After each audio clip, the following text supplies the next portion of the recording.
Então, vamos lá? Vamos para o nosso capítulo 6.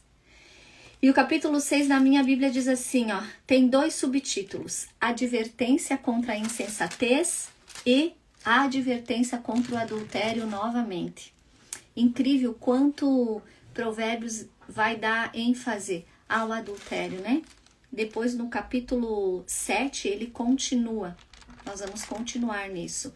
E para você que não assistiu os anteriores, eu te convido a assistir, porque Deus nos trouxe um entendimento do que é o adultério, a mulher adúltera, a mulher imoral. É isso tudo que a gente pensa, né, dentro da mulher mesmo como feminina, mas também o que pode ser comparado a isso na nossa vida, no nosso dia a dia, né? Aprendemos que não é só sobre sexo, é muito mais profundo, né? E o capítulo 6, que ele dá continuação a isso, ele tem 3 grandes advertências. Se você quiser anotar aí, ó. Imprudência e irresponsabilidade, preguiça e negligência e perversão moral e relacional. Esses são as 3 grandes advertências do capítulo 6. E o capítulo 6 traz também o que Deus rejeita ativamente. Está nos ensinando aqui no capítulo 6. E também nos fala algo muito profundo, que o pecado fere o caráter de Deus. E quando eu estava estudando isso, o Espírito Santo colocou algo para estar levando para a sua meditação. E que você anote isso e medite nisso. Por que você tem buscado não pecar? Ué, Giovana, para não pecar. Por que você tem buscado não pecar?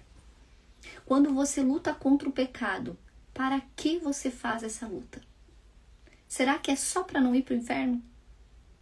Será que você batalha para não pecar só para não ir para o inferno? Só de medo da consequência do pecado? Concorda comigo que é uma batalha realmente árdua essa? Mas eu vou te fazer um convite hoje, para que você pare de pecar, porque fere o caráter de Deus. Pare de pecar por amor, não por obrigação e por medo, mas por amor. Quando fizemos por amor, é leve, né? Jesus já disse, meu fardo é leve e suave. Faça por amor. Por quê?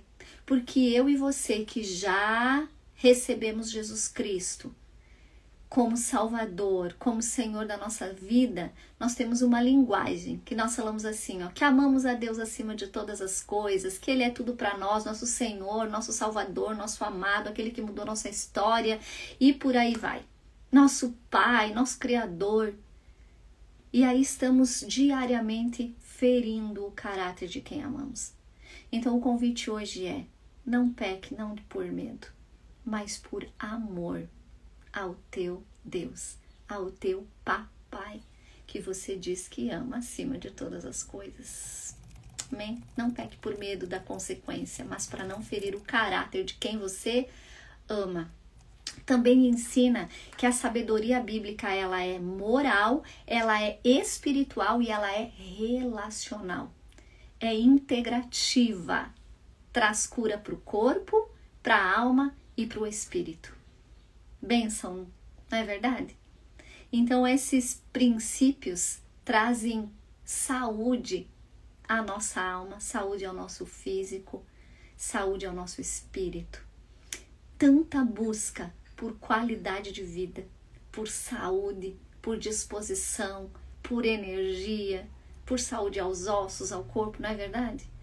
Então aqui fala que a sabedoria de Deus traz saúde para todas essas áreas. Provérbios 6, ele é um retrato, eu coloquei aqui, ó, do que é incompatível com o temor do Senhor. É incompatível com o temor do Senhor. Mas nós já falamos isso em algumas lives do Café com Propósito. A gente trouxe uma vez bem explicadinho o que é o temor.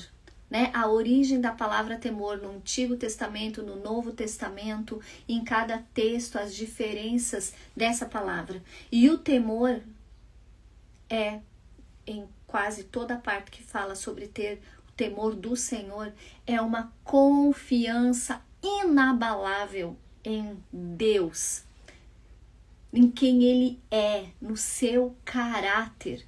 Então, todas as vezes que nós entramos em incredulidade ou temos uma fé abalada, nós estamos duvidando de quem Deus é. Nós estamos duvidando do seu caráter.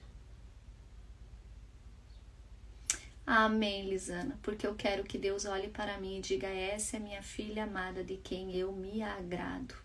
Esse tem que ser o nosso desejo, exatamente. Não pecar, porque amamos ao nosso Pai e queremos que Ele olhe para nós e complete a frase inteira. Que é muito fácil dizer: eu sou filha amada, mas e o Pai está tendo prazer em nós, assim como teve no seu Filho Jesus Cristo? Glória a Deus pela sua vida, amiga. Quando nós temos essa fé abalável, quando nós duvidamos, quando nós colocamos em dúvida, nós estamos colocando em dúvida o caráter de Deus, quem Ele é. E a Bíblia diz que Ele é imutável. Ontem, hoje, eternamente, Ele não muda. Então, o temor ao Senhor, Ele nos leva à obediência pela confiança e dependência. Eu dependo e confio inteiramente no meu Pai. Eu sempre faço uma comparação, para mim mesma às vezes, mas né, quando estamos conversando assim, dando aconselhamentos, eu falo isso e eu repito para mim mesma. Você gostaria que os seus filhos, hoje já os meus já não estão mais em casa, né? Mas você que tem filhos em casa aí, e na época que eles estavam, que eles chegassem em casa todo dia, ou toda semana, ou todo mês, olhasse para você e disse assim, tuas crianças lá: mãe, pai, vai ter dinheiro para pagar a luz esse mês? Vai ter luz esse mês? Vai ter água? Vai ter comida para nós comer? O que isso traria a você? De que os seus filhos não estão confiando e descansando no seu cuidado. Então, muitas vezes nós fizemos isso com Deus. Estamos desconfiando do caráter, do poder, da capacidade de Deus conosco, do seu cuidado conosco como filhos. A Bíblia nos ensina a vigiar para depois orar. E Provérbios traz muito a parte da vigilância, que é a prudência. Então não adianta você orar, jejuar, e você não vigiar, não ser prudente, não ser sensato. E Provérbios traz isso, prudência, sensatez. Então você vigia e depois ora. Por quê? Porque pequenas decisões podem lentamente ir nos afastando da nossa essência em Deus. O que mais a gente tem falado é que precisamos voltar à essência do que fomos criados para ser e para viver. Então, há atitudes nossas que sutilmente e lentamente vão nos afastando dessa essência.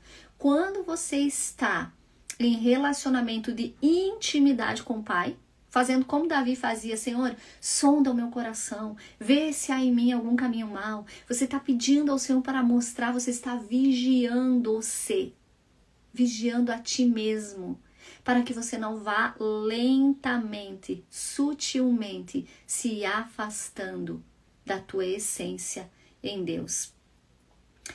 Essas atitudes, essas ações, elas são muito sutis e parecem até inofensivas, sabia? Até natural e normal. Nossa, mas todo mundo está fazendo. Nossa, mas é tão natural. Nossa, mas vai afastando do amor de Deus. E deixa eu falar para você, o diabo não tem pressa, é estrategista, e você fala do que você quer, do que você gosta, do que te agrada, e ele vai anotando. E nas estratégias dele, ele vai usar exatamente aquilo que lhe agrada. Nós falamos isso no capítulo 5. né? Então são decisões que vão destruindo a vida aos poucos e retirando de nós lentamente a sabedoria, a sensatez, o temor e o amor a Deus. E o temor é o quê? A dependência e a confiança em Deus. E sabe, é tão sutil que quanto mais você alcança os seus objetivos, presta bem atenção nisso, quanto mais você alcança os seus objetivos, mais suscetível você está a viver isto. Por quê? Porque alcançando os seus objetivos, normalmente as pessoas ao seu redor elogiam você, nos elogiam. Nossa, né? Que bom, como você tá bem, você isso, você aquilo, vai elogiando. Você tá conquistando, você tá conseguindo, você atingiu isso, você chegou naquilo e vai os elogios. E você mesmo começa a introduzir aquilo como se fosse você. E começa a colocar a dependência em você, na sua força, na sua capacidade, na sua inteligência, nas suas estratégias. E aí você vai se afastando da dependência e da confiança em Deus. E hoje de manhã, enquanto eu preparava o meu café, o Espírito Santo foi falando assim para mim, ó. Muitos semearam muito bem. Estão vivendo um tempo de colheita. E agora que estão colhendo, pararam de semear. E vai chegar um tempo que essa colheita vai terminar e não vai ter o que colher, porque não permaneceu semeando. Então, se você semeou o tempo com Deus, semeou integridade, semeou sabedoria, semeou sensatez, você está vivendo, semeou honra, semeou várias coisas. O Espírito Santo foi lembrando ali. Você está colhendo esse tempo. E naquele momento eu parei e disse, Senhor, em nome de Jesus, que eu continue semeando em todas as áreas, meus queridos, em todas as áreas, na profissão, no casamento, no relacionamento com os filhos, nós colhemos o que semeamos. Então nós precisamos, enquanto a colheita está maravilhosa, lembrar que precisa continuar semeando para as próximas colheitas continuarem acontecendo. Deu para entender? Diga aí, entendi. Escreve aí. Vou continuar semeando enquanto estou colhendo. Coloca aí. Vou continuar semeando enquanto estou colhendo. Coloca aí. Coloca aí para todo mundo ler, para você também não esquecer. Vou continuar semeando enquanto estou colhendo. Porque senão vai terminar a colheita e você vai dizer, nossa, eu fiz tudo certo, eu estou fazendo tudo isso, tudo aquilo e agora aconteceu isso. Porque você parou de semear.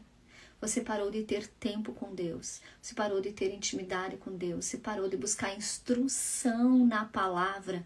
Você parou de buscar orientação na oração. Você começou a buscar orientação em tudo que é lugar, menos na sala do trono do Pai.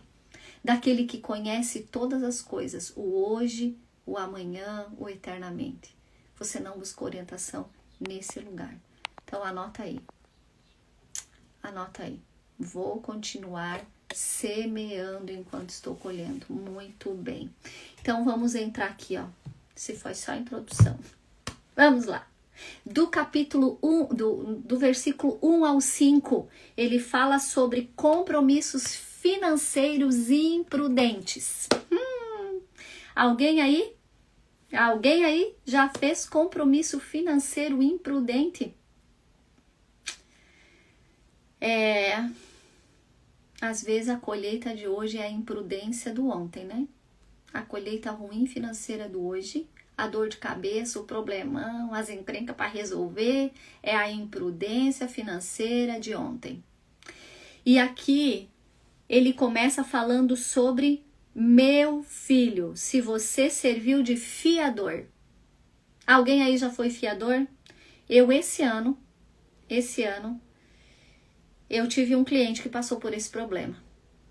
Ele veio final do ano passado, olhou todo o investimento para fazer aqui, ele comprou um apartamento comigo há, sei lá, uns 7, 8 anos atrás e agora queria comprar mais um para investimento.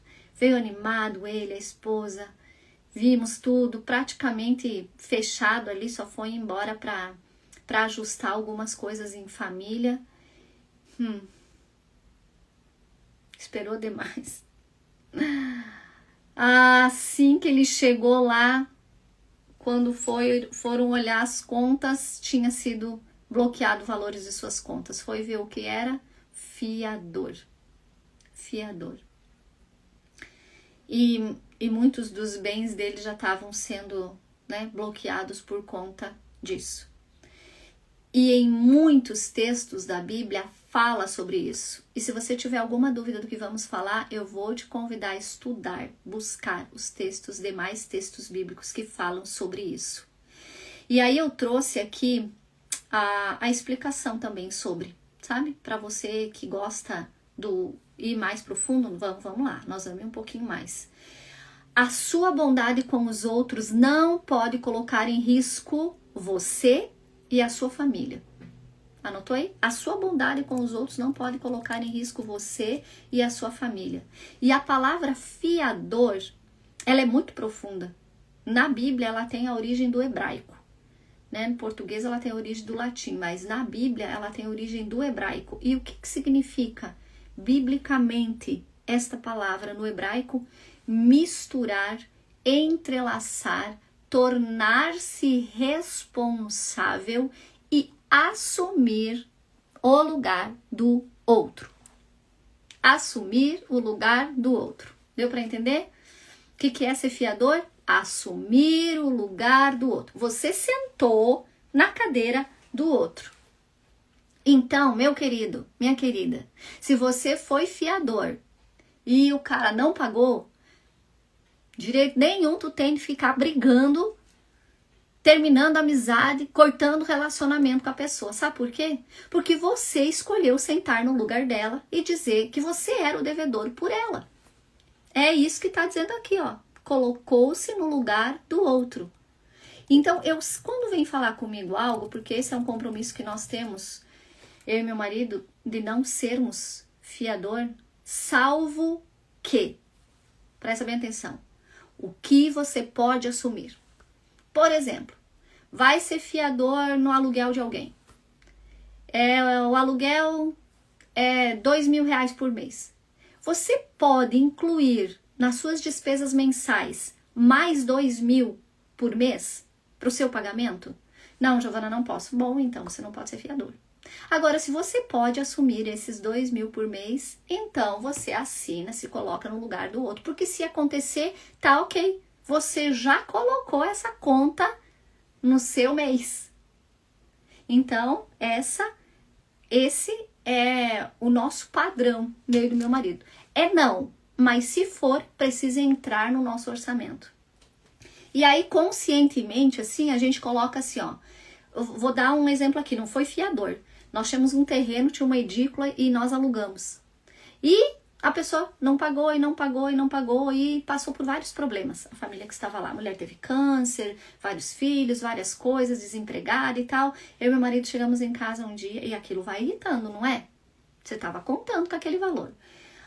Aí um dia chegamos em casa, oramos e dissemos, Deus, nós estamos entregando para ti esses valores e estamos entrando agora como um casal que está abençoando esta família. E eles moraram abençoados na nossa edícula por 1 ano e pouco. E nós ficamos com o nosso coração em paz, porque nós nos colocamos como alguém que estava fazendo missão com aquela família, auxiliando eles daquela forma, nesse processo que eles estavam passando. Então, tudo depende de como você se coloca na situação. Então, vai ser fiador? Precisa caber no seu bolso. Tá? Se for para ir, vá. Mas vá consciente que você decidiu se colocar no lugar do outro. Mas vá em acordo com quem você vive. Com seu cônjuge, com seus filhos. Você precisa ir em acordo. Sabe por quê? Se você morrer, e eu fui dar uma estudadinha nisso, legalmente os filhos não precisam assumir esta dívida. Ela morre ali. Mas, se existem bens, sim, os bens deixados podem servir de pagamento. Então, novamente, você vai colocar os seus em risco por causa de outro que você decidiu se colocar no lugar. Então, o mínimo que você tem que fazer é ver se os seus concordam com a sua decisão. Acordo. E aí eu coloquei uma frase aqui que eu digo a vida toda, inclusive para os meus filhos. A vida não é minha, eu faço o que eu quero. Alguém já disse essa frase? A vida é minha, eu faço o que eu quero. A vida não é sua e tu não faz o que tu quer. Porque quando você não conseguir dar conta da sua vida, alguém vai dar conta da sua vida. Vai lá. Um adolescente, um jovem que tem um filho e não tem condição de sustentar. Quem vai ajudar a sustentar? Quem vai ajudar a cuidar? O pai e a mãe. Então a vida não é dele, não faz o que ele quer. Você, marido, faz o que tu quer. A vida é tua, faz o que tu quer. Aí você fica doente, cai de cama. Quem vai cuidar de você amanhã? Ah, a mulher e os filhos. É desse jeito. A esposa, a vida é minha, eu faço o que eu quero. Aí acontece alguma coisa, quem vai cuidar de você? O marido e os filhos. Então a vida não é sua e tu não faz o que você quer. Primeiro que sua vida pertence ao Senhor. Certo? Segundo que tem pessoas ao seu redor que te amam. Então, para de ser orgulhoso e orgulhosa. Você não vive sozinho, você não é uma ilha. Eu sempre digo, se fosse pra ser assim, Deus tinha feito a gente que nem fruta. Tava no pé, aí quando tava maduro, cai e sai caminhando. Podia ser assim, né? Se fosse pra ser totalmente independente, nasci em árvore. Um dia eu disse isso pro meu filho, sabe? Aquela fase da adolescência. Um dia eu disse, se fosse pra você viver sozinho, não ter pai e mãe, você ainda tinha nascido em árvore. Era uma fruta, quando tava madura, caía e saia caminhando. Tá bom? É isso. Então, não é que é pecado ser fiador, mas é totalmente insensato e falta de sabedoria ser um fiador, sem caber no seu bolso a dívida que você está assumindo. E aí eu vou falar aqui um pouquinho, porque você deve ter pensado o que eu vou falar aqui. Então, não sai daí, presta atenção e envia. Envia aí para as pessoas que estão enfiadas nesse problema. Envia aí. Para quem se colocou nesse lugar e agora precisa sair. Uma aliança não anula princípios. Eu tenho uma aliança. Se dentro dessa aliança for me solicitado para eu fazer algo que quebra princípios, eu fico com os princípios. E explico que não vou ferir princípios, mesmo o amando estando nessa aliança. Ok? Eu preciso me posicionar. O que mais tem colocado as pessoas em problemas hoje é a falta de posicionamento. Mas nós vamos chegar aqui. Aonde que tá? Por que você não se posiciona? Então, eu preciso me posicionar e manter o princípio, ou, não é sobre responsabilidade aqui que tá falando, Provérbios 6, ou então eu assumo a consequência de ter quebrado esse princípio, sem murmurar e sem reclamar. Você quebrou o princípio? Viva agora a consequência dele, pedindo misericórdia ao Senhor, graça, visão, discernimento, estratégia para sair dessa questão que você, por insensatez, se colocou. Então, olha só, vamos lá. Que tipo de aliança? Ah, é meu irmão. Então, eu vou assumir uma dívida imprudente só porque é meu irmão. Não, você não vai assumir só porque é seu irmão. Você quebrou o princípio? Não. Cabe no seu bolso? Então, assume. É família, então eu fecho os olhos para o pecado. Ah, é dentro da minha casa, é dentro da minha família, então eu não tô vendo. Faço de conta que não tô vendo. É da igreja, então eu não preciso colocar limites. Respira fundo aí. Princípios de Deus são universais, não mudam conforme o relacionamento. E eu coloquei aqui, ó, em amarelo. Não tem jeitinho brasileiro para a justiça de Deus. Quebrou o princípio? O princípio vai quebrar você. O temor do Senhor, aqui ó, sobre a questão que nós falamos ali, família, irmão. O temor do Senhor, que é o quê? Confiança e dependência nele, honra a ele. Nos livra da pressão de agradar as pessoas às custas da nossa paz com Deus. Você vai agradar as pessoas e vai perder a sua paz com Deus? Não.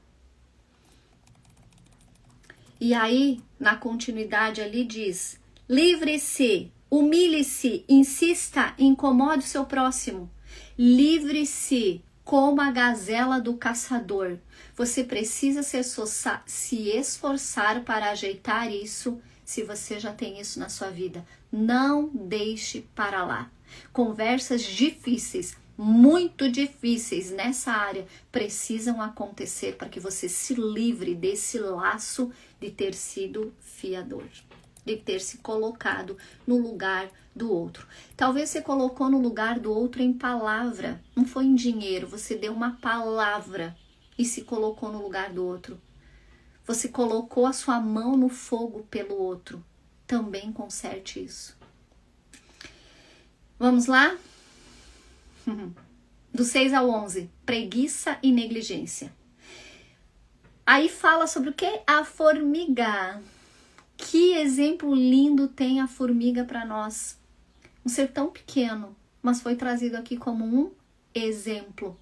E diz assim, ó, que a formiga, eu fui buscar um pouquinho, ela não precisa ser vigiada e nem cobrada, ela não tem patrão. Ela age com o quê? Com disciplina e ela pensa no futuro. A sabedoria bíblica ensinada através da formiga é, presta atenção, constância e não correria. Rotina saudável, não heroísmo. A formiga nos ensina sobre vida equilibrada. Que tal você estudar a vida da formiga? Para você ter equilíbrio se sua vida está desequilibrada. Ela tem sensatez, porque prepara para o futuro, mas sem roubar a vida presente. Você é sensato preparando o futuro, mas preparar o futuro não pode roubar toda a sua vida presente. Sabe por quê? Pode ser que o futuro não chegue. Quantas pessoas você conhece que foram insensatas preparando o futuro e não chegaram no futuro que estavam preparando? E aí eu coloquei algo aqui também que é uma frase que eu sempre coloco. Está pesado demais para você? Está pesado demais? Fugiu do equilíbrio. Você precisa estudar a formiga. Você fugiu do equilíbrio do que Deus tem para você. O que Deus tem para mim não é o que Deus tem para você. O que Deus tem para você não é o que Deus tem para mim. Por isso não podemos viver em comparações. Porque para cada um Deus tem uma missão, um chamado para vivermos. E a preguiça aqui, ela não está falando sobre falta de energia, mas ela fala sobre responsabilidade. É eu ser responsável com a missão que Deus me deu ou com as missões que eu decidi assumir. Porque há missões na sua vida que não foi Deus que deu para você, mas você decidiu assumir. Então existem duas coisas para fazer aqui. Você ir diante de Deus e ver se todas as missões em que você está é o que Deus tinha de missão para você. Ao descobrir que algumas não é, porque como eu identifico, Giovana, tá pesado demais. Então tá pesado demais, não é o que Deus tem para você. O que Deus tem para você é fardo leve e suave. Aí você se livra disso. Para com essa missão que não foi Deus que te deu. E se você identificar foi Deus que te deu, seja responsável. Agora, a missão que tu está e não foi Deus que te deu, você precisa ser responsável até colocar alguém naquele lugar. Você não sai largando tudo assim, porque não foi você que escolheu. A necessidade virá como um ladrão repentino para quem não tem responsabilidade. E aí ele fala, nesses versículos, sobre o homem mau, né? Ele coloca ali que tem no coração o propósito de enganar, que planeja sempre o mal, que semeia discórdia. E eu coloquei aqui, ó, o homem mau, ele sempre dá sinais. A pessoa que é má, que tem má intenção, ela dá sinais. Mas sabe o que acontece comigo e com você? A gente não quer ver o sinal. Não, não pode. Não, é muito boa a pessoa para fazer isso. Não pode. Não, a pessoa dá sinais. A gente que não quer ver os sinais que a pessoa está dando.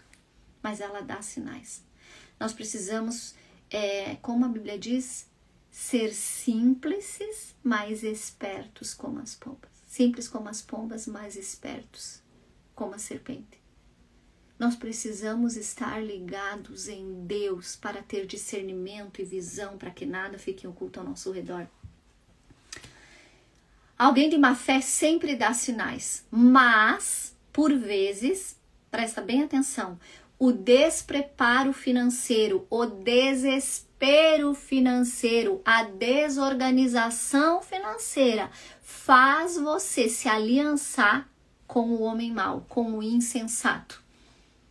Você está sendo alertado, mas você está nessa situação de desespero, de desorganização financeira. Então não importa, você vai querer fazer um negócio, estar com a pessoa por conta disso.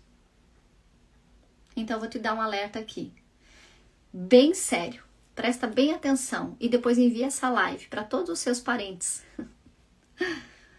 Quando o negócio for em família, o contrato precisa ser mais alinhado ainda. As pessoas dizem assim pra mim: ah, não, Giovana, mas eu tô fazendo negócio com meu irmão. Eu tô fazendo negócio com o tio. Eu tô fazendo negócio sei com quem. Ah, é com o pai e a mãe.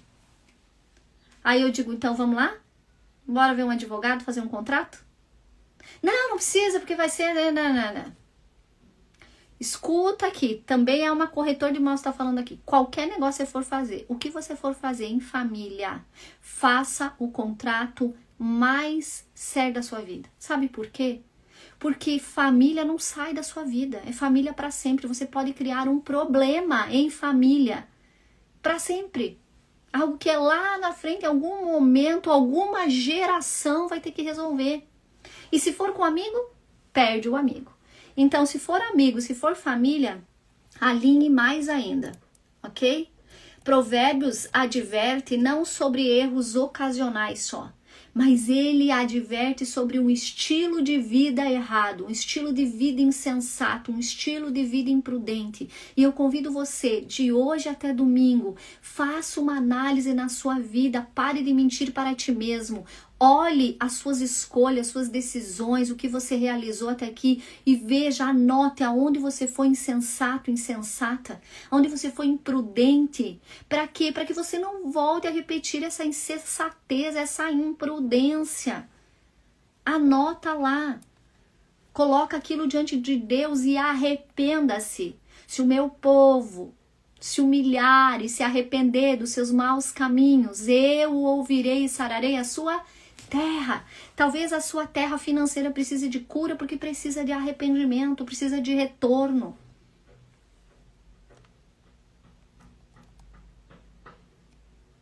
Eu coloquei assim, ó, quem vive criando caos acaba vivendo em caos. Ah, a minha vida tá sempre um caos. Porque você tá sempre criando caos. Quem cria o caos é você. Ontem eu fazendo um curso que eu tô fazendo, a pastora disse assim, ó, você vive dando culpa pro diabo. O diabo tá certo. Sabe por quê? O papel dele é esse. O papel dele é esse. Ele perdeu tudo que eu e você temos com Deus. Ele decidiu se rebelar, fazer ruaça no céu, foi expulso. E o papel dele na terra é perturbar e criar caos. Mas você tem uma decisão, uma escolha a fazer. Então pare de colocar a culpa no diabo, chama a responsabilidade para você, olhe as suas decisões, as suas escolhas, o caos que você tem criado na sua vida e saia desse caos. E pare de criar caos na sua vida, nas suas escolhas e decisões. Para com isso, viva com um punhado em vez de com 2. Porque se for para viver com 2 sem paz, a Bíblia diz lá em Eclesiastes que é correr atrás do vento. E quem escreveu Eclesiastes? Olha só, Salomão. Então, às vezes é melhor 1 do que 2 correndo atrás do vento. Morrendo para ter os 2. Tenha um punhado em paz. Deus sempre coloquei amarelo, que eu disse para você quando eu coloco amarelo, porque o Espírito Santo manda, né? Deus sempre prometeu provisão diária. Deus sempre prometeu provisão diária. Você semeia e colhe. Nós precisamos aprender 2 coisas. Continuar sempre semeando para sempre ter colheita. E também precisamos aprender a colher. Colher do que semeamos. Porque muitos semeiam e quando chega a hora da colheita, não colhem. Não vivem aquilo que podem viver. A colheita que podem viver. Vamos lá, do 16 ao 19. O 16 é o versículo chave. Depois nós vamos estar colocando ali, mas hoje já coloquei até no devocional, né? E o 16 fala o quê? Vamos ler aqui? As 6 coisas que o Senhor odeia, 7 coisas que ele detesta. Outras versões diz abomina. Então aqui está a comprovação que Deus traz cura de dentro para fora. Nós somos curados, transformados e libertos de dentro para fora. E ele traz uma lista aqui, né? Do que Deus detesta e do que ele odeia e do que ele abomina. E o que é? Olhos soberbos, orgulho, soberba, mentira, mãos que derramam sangue, coração que trama o mal, sua mente, pés que correm para o pecado, desejos, testemunha falsa, fofoca, divisão e contenda entre irmãos. Divisão e contenda é o que Deus odeia. Deus mandou Jesus Cristo com o ministério da reconciliação, não da divisão. E Jesus nos chamou para dar continuidade a esse ministério de reconciliação. Reconciliarmos o homem com Deus e reconciliarmos os homens uns com os outros. Então você precisa ser um canal de reconciliação, de unidade, de comunhão e não de divisão. Você constrói pontes e não muros. Em qualquer situação, por mais difícil que seja, aqui vem uma questão: não se coloque no lugar do outro para tomar a dor do outro. Porque a Bíblia diz que é como segurar um cachorro pelas orelhas, pegar a dor do outro. Você precisa olhar a dor e o ministério da reconciliação. Como conciliar esse relacionamento quebrado? Desafiador, né? Quem sabe era melhor você não ter vindo pra live? Você não ia saber disso. E o que Deus odeia, que é um pecado mais abominável a Deus? A quebra de comunhão. A divisão do corpo de Cristo. O que Deus odeia? Orgulho, mentira e violência. Jesus orou para que nós fôssemos um como ele era um com o Pai. Jesus orou. Essa foi a oração de Jesus antes de ir para o céu. Então eu vou te fazer um convite. Viva esse princípio. Deixe de ser ouvidos dos que levam mensagem de divisão. Que pare em você. Como eu disse antes, chama a pessoa. Vai falar mal do Brasil? Vem cá, vamos orar. Vai falar mal da Giovana aí? Vem cá, vamos orar por ela aqui. Vai falar mal não sei o que? Vamos orar. Vai falar mal? Vamos orar.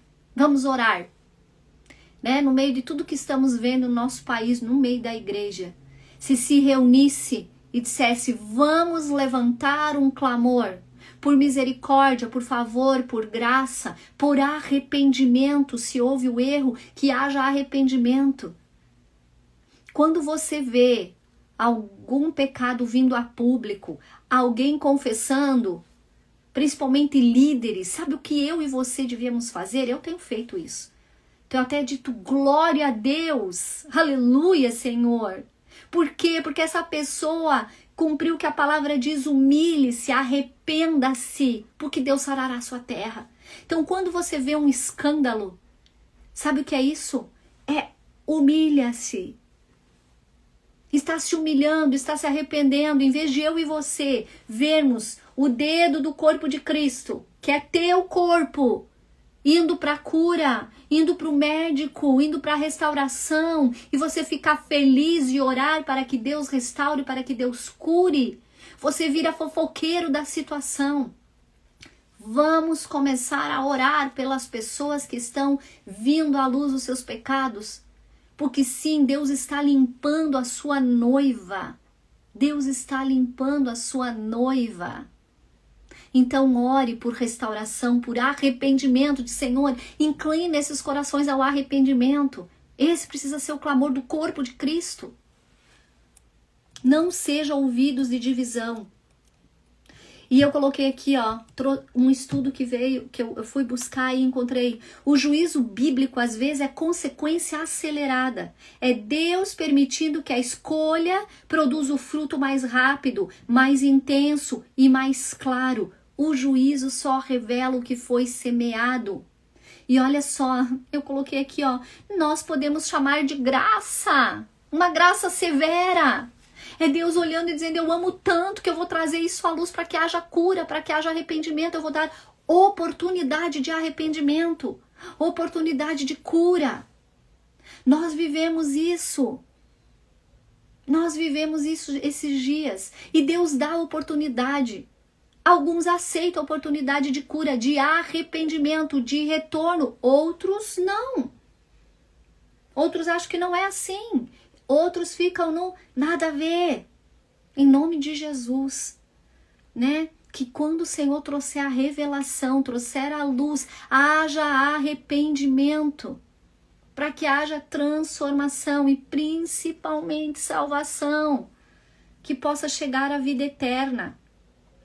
A graça propicia o arrependimento através de uma consciência acelerada. Sabe o que nós temos que dizer? Ainda bem que aconteceu, ainda bem que houve, há tempo de arrependimento, porque no dia do juízo final não vai haver tempo de arrependimento. É só justiça. É só o é ou não é. Agora estamos no tempo do arrependimento. Vamos lá, do 20 ao 29. Prazer momentâneo a um custo permanente. Aí que volta aqui, a mulher adúltera e imoral. E aí eu vou convidar você, assiste o capítulo 5, que explica o que pode ser na minha e na sua vida a mulher adulta e a mulher imoral. Tá bom? A gente trouxe várias coisas no capítulo passado. E aí diz, voltamos ao, ouve os conselhos de seu pai e não despreze o conselho de sua mãe. Por quê? Porque quando você andar vão te guiar. Quando você dormir, vão te guardar. E quando você acordar, vão falar com você, te dando direção diária. E aí eu trouxe um conhecimento muito legal aqui, que eu fui buscar porque sempre me intrigou. Então esses estudos que nós estamos fazendo juntos tem sido maravilhoso para mim, porque tinha coisas na Bíblia que muito me intrigava. E eu não ia buscar profundamente. Nesse tempo de Provérbios estou indo. Então, por que diz que fala ali, né? Lâmpada e luz. No mesmo texto, né? Ó, pois o mandamento é lâmpada, a instrução é luz. Ué, lâmpada e luz não é a mesma coisa? Olha que lindo. Não é. Mandamento é lâmpada, a instrução é luz. Advertências de disciplina são caminhos de vida. Então, vamos lá. O mandamento que é lâmpada, ela ilumina o próximo passo. O mandamento não explica, mas protege você no agora. Entendeu? O mandamento não explica, mas protege você agora. Já a luz, a instrução é luz, ela ilumina todo o ambiente, te dá uma visão ampla, para te dar sabedoria, estratégia, discernimento. Ela revela causas e consequências. É uma forma de discernimento e não desobediência. Então, ela vai ajudar você a discernir. Então, vamos lá, o resumo. O mandamento diz não vá. A instrução explica por que não ir. Lindo, né? Isso. Por isso que a palavra é lâmpada para os pés e luz para o meu caminho. Então, Deus quer passos certos, mente renovada e coração treinado. Por isso, usa lâmpada e luz juntos. E o Senhor corrige a quem ama, que são as advertências, o confronto. Então, não reclame dos confrontos e das advertências. Não brigue com quem Deus coloca na sua vida para fazer os confrontos e para advertir você. Pare e ouça. Por isso que Provérbios sempre começa, meu filho, ouça, ouça, ouça. Ouça antes de revidar. Ouça antes da sua alma se rebelar contra a instrução. Porque Provérbios traz isso. Ainda vai estudar. Então, tudo isso é manutenção do caminho. Né? E no 5, a gente falou sobre considerar a mulher imoral. Falamos sobre não nos deixar iludir por olhares sedutores e falas mansas. Cuidado. E aí, no próximo, coloca assim, ó. também fui buscar algo aqui, porque eu queria entender.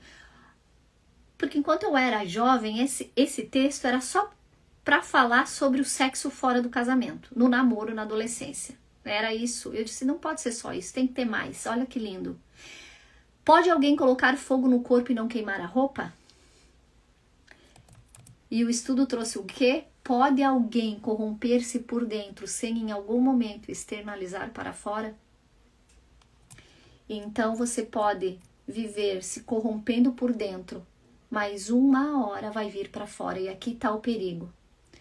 Quando há discernimento espiritual e intimidade, e a oração do que nada fique em oculto, Senhor, som do meu coração, você não permite que corrompa você por dentro. Porque quando for começar, Deus já traz a luz. Quando for começar, Deus está sondando o seu coração, já te mostra, já te fala, já te dá, ou é visões, ou é sonho, ou é pela palavra, ou é uma advertência de alguém que vem e você já olha para dentro e pode dizer, está começando a corromper. E você interrompe isso, para que não vire pecado, traga a luz para fora e destrua a sua vida. Então, vigie, depois ore. Vigie, depois ore. Vigie-se a si mesmo. Esteja atento. Antes da queda, sempre há uma permissividade interior. Sempre começa uma falazinha assim, ó. Ai, nada a ver. Nada a ver isso. Não tem nada a ver. Tá bom? Não esquece dessa frase. Quando começar uma voz na sua cabeça, tem nada a ver, vá para a palavra. Senhor, me mostra se tem a ver. Não fique no nada a ver. E nós falamos no capítulo 5 sobre permissividade anterior. Nisso, o corromper por dentro, o caráter começa a se queimar. A consciência pode cauterizar. Minha consciência não me acusa. Sim, já tá morta? Eu já disse isso algumas vezes. Nada a ver isso, porque a minha consciência não me acusa. Eu digo, sim, verdade, não tem mais consciência. Já tá morta, cauterizada por Satanás, por isso que não acusa. Cara de paisagem? A sensibilidade espiritual diminui quando se começa a ser corrompido por dentro. Por isso, as advertências da disciplina que está lá no versículo 23, elas servem para não deixar você se corromper por dentro. E olha só, quando nos fechamos para isso, já estamos sendo corrompidos por dentro. Quando você começa a fugir do confronto, fugir de quem te dá advertências, é porque você já está corrompido por dentro. E assim foi com Saul, com Salomão, com Sansão, com Davi. Só que Davi deu ouvidos à instrução. Pediu ao Senhor, arrependeu-se. Ele deu ouvido e arrependeu-se. E Jesus confirma isso em Mateus 5,28, quando fala que o adultério não é mais o ato em si, mas o pensamento de adulterar. Você já pecou e precisa se arrepender. O pecado já produziu dano antes de virar comportamento. Porque corrompeu dentro. E do 30 em diante, estamos terminando. Do 30 em diante ele faz uma observação sobre um pecado que há restituição possível. Porque ele diz assim, o roubo pode ser devolvido até 7 vezes mais. Sofre punição, às vezes é preso e tal, paga o prejuízo, repara o dano. O adultério sexual é um dano interno. Não vem da fome, mas do desejo. Não resolve necessidade, mas destrói identidade. E serve para tudo que, ao destruir a identidade, está servindo para tudo que Satanás precisa para controlar essa vida. Não sabendo quem é, a pessoa vive de qualquer maneira. E aqui diz que alguns permitem uma reparação e outros deixam marcas profundas. Alguns pecados, a reparação, outros a marca, a cicatriz vai ficar e vai ficar exposta e você vai aprender a viver com uma cicatriz exposta. Alguém aí tem uma cicatriz que está exposta, você não teve que se adaptar a ela? Pode ser que você tenha feito muitas coisas, mas não foi embora totalmente a cicatriz. Há alguns pecados que a cicatriz fica exposta. E para finalizar, alguns erros custam bens, outros custam a alma. por isso que a sabedoria avisa antes. O adultério continua sendo adultério hoje, não mudou. E não precisa do ato em si, bem pelo contrário, de Jesus em diante, só aqui já é pecado e precisa de arrependimento. O foco, porém, com Jesus hoje é arrependimento, restauração da pessoa e cura do que foi quebrado. Jesus perdoa o pecado, cura a alma e transforma o caminho. Não é maravilhoso? Jesus perdoa, restaura e transforma. E através de Jesus Cristo é que nós recebemos o perdão do Pai. Através de Jesus Cristo é que fomos reconciliados com o Pai.